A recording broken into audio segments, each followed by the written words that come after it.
Guys, good morning. তো আজ বৃহস্পতিবার 2রা মে। তো আমার আজ কলেজ যেতে হবে, তো তাই বাড়িতে আছি, এখন রান্না বান্না করছি। তো এখন সকাল 9টা বাজে। তো আজকে ব্লগটা এখানেই শুরু করলাম। তো দেখতে থাকো পুরো ভিডিওটা, যে বাড়িতে কেমন থাকি। অনেকেই ভাবে যে আমি বাড়িতে কোনো রান্না বান্না করি না, কোনো কাজ করি না, শুধু ডিউটি যাই আর আসি। তো এরকম অনেকেই ভাবে। তো বাড়িতে যতক্ষণ থাকি, যতটুকু সম্ভব পারি আমি কাজ করার এবং সবাইকে হেল্প করার যতটা পারি। তো চলো আজ কি করছি দেখতে থাকো। তো বিছানাপত্র গুছিয়ে নিয়েছি। এই দেখো ব্যাগটা আছে, ওই ব্যাগটা আমি নতুন নিয়েছি। কেমন লাগছে কমেন্ট করে জানিও। তো সকালে উঠে আমি বাসনপত্র সমস্ত ধুয়ে নিয়েছি, স্নান টান করে পুজো হয়ে গেছে আমার। এই দেখো এবারে বিছানাপত্র সমস্ত গোছানো হয়ে গেছে। তো এই মোবাইলের ব্যাক কভারে এই ডিজাইনটা এঁকেছি। পুরো ভিডিও আছে ইউটিউব চ্যানেল নুরির হার, তোমরা কমেন্ট করে জানিও কেমন হয়েছে। তো সকালবেলায় জামা কাপড় ধুয়ে আমি রান্না বসিয়ে দিয়েছি। এখানে এখন উনুনেই রান্না করছি, কারণ প্রচণ্ড গরম। তো গরমে একদম জীবন অতিষ্ঠ হয়ে উঠেছে যেন। তো গ্যাসের মধ্যে ঘরের ভেতরেও ভ্যাপসা গরম।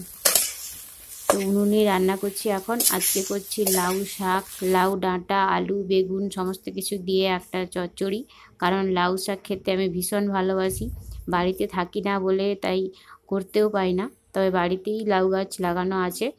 আর সর্ষে বাটা দিয়ে ভালো করে নেড়ে চেড়ে এবার এতে জল দিয়ে দেব। তো বেগুনগুলো আমি কেটে জলের মধ্যে ডুবিয়ে রেখেছি। ছোট্টবেলায় একটা ধারণা ছিল বেগুনগুলো কেটে জলে রেখেছি কেন ডুবছে না। পরপর বড় হওয়ার পর জানতে পারলাম যে বেগুনগুলো আসলে জলে ডুবেই না, ভেসে থাকে। তো ছোট্টবেলায় রান্না শেখার এরকম বিভিন্ন অভিজ্ঞতা। তো প্রথম যখন আমি শাক ভাজা শিখি, তো শাক ভাজাতেও অনেকটা জল দিয়ে দিয়েছিলাম। তো এখন মোটামুটি রান্না করতে পারি, মানে মোটামুটি বলতে সেদ্ধ সেদ্ধ আমি যেরকমটা খাই। আর এখানটায় এটা মিষ্টি আলু আছে। উনুন চালটা আমার এরকম চারিদিকে ছিটাওয়াড়া দিয়ে ঘেরা। আর এখানটায় লাউ ডাঁটার চচ্চড়ি হচ্ছে। তো বারবার ঢাকা খুলে দেখছি জলটা মরে যাচ্ছে কিনা, কারণ জ্বালানি তো প্রচুর লাগানো আছে। তাপে যদি জলটা মরে যায় নিচে কড়াইতে লেগে যাবে, পুড়ে যাবে তরকারিটা। তাই বারবার খুলে দেখছি, একটু নাড়াচাড়া করে আবার ঢাকা দিয়ে দিচ্ছি। তো গরমেই হালকা পাতলা খাবার, সিদ্ধ ঝোল এগুলি খাওয়াটা ভালো, তো শরীর অসুস্থ হবে না। আর এই গরমে তো মুখে ঝোল রুচি হয় না, তো এই জন্য মিষ্টি আলু, ভেন্ডি আর আমাদের গাছ থেকে পাড়া কাঁচা আম দিয়ে টক হবে। তো সরষা বাটা আছে। আর এখানটায় বেগুন ভাজা করেছি আর ভাত হয়ে গেছে। তো মা এখানটায় ঝাঁটা পিচ তুলছে, নারকেল কাঠি বের করছে, আর বাবাও জ্বালানি সংগ্রহ করছে। আমি রান্না করছি। আর সকালবেলায় লেবুর শরবত করেছি, বাড়িতে তো থাকি না, তো এই জন্য সকাল টাইমটায় শরবত এইসব করার সময় হয় না। তবে যখন সময় পাই থানকুনি পাতা বাড়ি থেকে তুলে খেয়ে নিই, বা তুলসী পাতা খাই, এগুলো খাই। আর আজকে লেবু দিয়ে শরবত করেছি। আমি নিজেই মানে 1 লিটার জল করেছি, জানি 2-3 জন খাবো। তো মা, খোকাবু, বাবা তারা খেয়েছে। তো লাস্টে আমাকে বললো এটা পুরোটাই খেয়ে নিতে।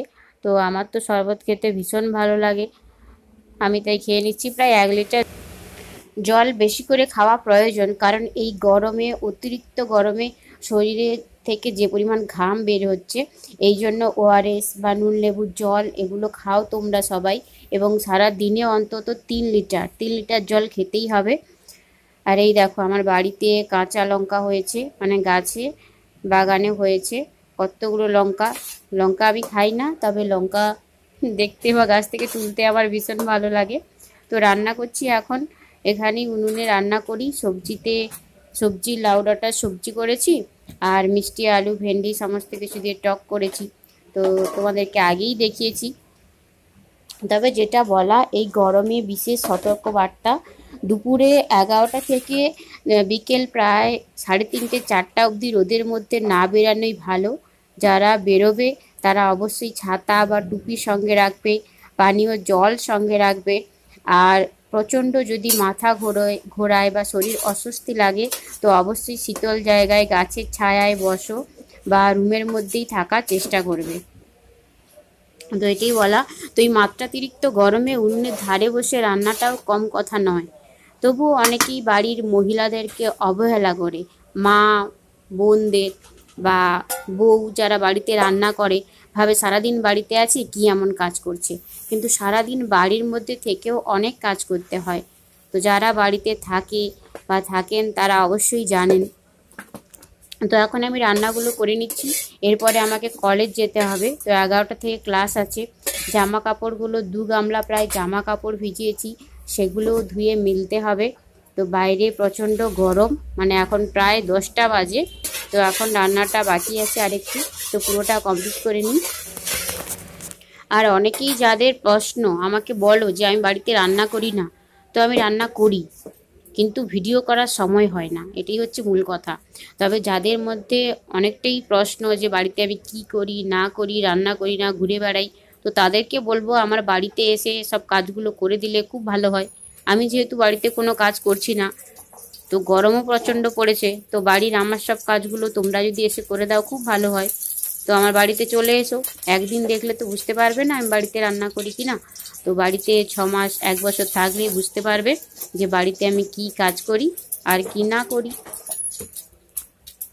তো ছবি আঁকতে তো ভীষণ ভালো লাগে। ফোনের ওই ওয়ালপেপারটাতে, মানে ফোনের ফ্লিপ কভার যেটা ছিল ওটা ছিঁড়ে গেছিলো, তো ওদিকটায় আমি একটা ডিজাইন করেছি। আমার ইউটিউব চ্যানেল নুরির হাট, তো তোমরা সবাই দেখো। 1000 সাবস্ক্রাইবার পূরণ হয়ে গেছে, কিন্তু আমার ওয়াচ টাইমটা পূরণ হয়নি ইউটিউব চ্যানেল বন্ধুতে। তো এই জন্য আমার মনিটাইজেশান অন হয়নি। তো সবাইকে রিকোয়েস্ট করব পুরো ভিডিওটা দেখো, প্রত্যেকটা ভিডিও। আমার ভুল ঠিক অবশ্যই কমেন্ট করে জানাও, যেটা ভুল সেটাও বলো, যাতে শুধরে নিতে পারি, নিজেকে এগিয়ে যেতে পারি। এবার মাঝে মাঝে ভিডিও দিতে পারি না, এর একটাই কারণ আমি বিএডও করছি পাশাপাশি। তো এই জন্য যখন পরীক্ষার প্রচুর চাপ থাকে, পড়াশোনা প্র্যাকটিক্যাম লেখা, তখন কী হয় ভিডিওগুলো শ্যুট করা থাকে কিন্তু এডিট করার টাইম হয় না। তো এই জন্য ভিডিওগুলো আমি ব্লগ ভিডিওগুলো দিতে পারি না, তো এই জন্য অনেকটাই গ্যাপ হয়ে যায়। তো তোমাদের সবাইকে বলবো পুরনো ভিডিওগুলো প্রচুর দেখো, শেয়ার করো, সাবস্ক্রাইব করো। আর দার্জিলিং ট্যুরের কোন ভিডিওটা সবচেয়ে ভালো লেগেছে তোমরা জানিও। তো বাড়িতে এবছর কার বাড়িতে আম হয়েছে বলবে। তো আমাদের এবছর আম খুব একটা বেশি হয়নি, 2-3টে গাছ আছে, একটাই গাছে কয়েকটা আম হয়েছে। তো সে আমগুলো নাকি পেড়ে নেওয়া হবে। তো আজকেই আমগুলো পাড়ার কথা। তো কলেজ তো যেতে হবে, তাই আম পাড়ার ভিডিও হয়তো তোমাদেরকে দেখাতে পারবো না। তো এখানে আমার টকটা রেডি হয়ে গেছে। তো রান্না বান্না সব গুছিয়ে এবারে গামলায় জামা কাপড়গুলো মিলতে এসেছি ছাদে। তো এই রোদের মধ্যে প্রচণ্ড রোদ, মানে স্নান করেছি 1 ঘন্টা হলো, তার মধ্যেই পুরো ঘামে ভিজে গেছি। তো সবাইকে রিকোয়েস্ট পুরো ভিডিওটা দেখো আর কমেন্ট করে জানাও।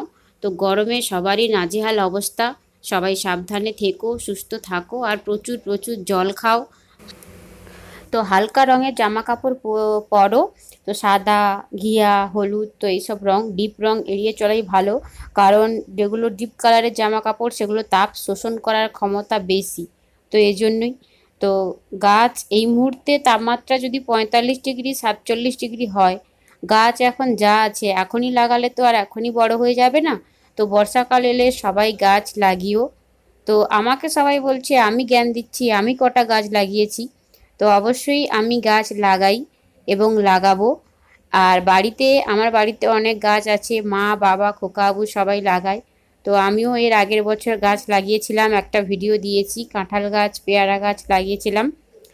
তো আজকের ভিডিওটা এটুকুই, অনেক জ্ঞান দিলাম। সবাই ভালো থেকো, সুস্থ থেকো আর সাবস্ক্রাইব করো বন্ধু। দেখা হচ্ছে আবার একটা ভিডিওতে।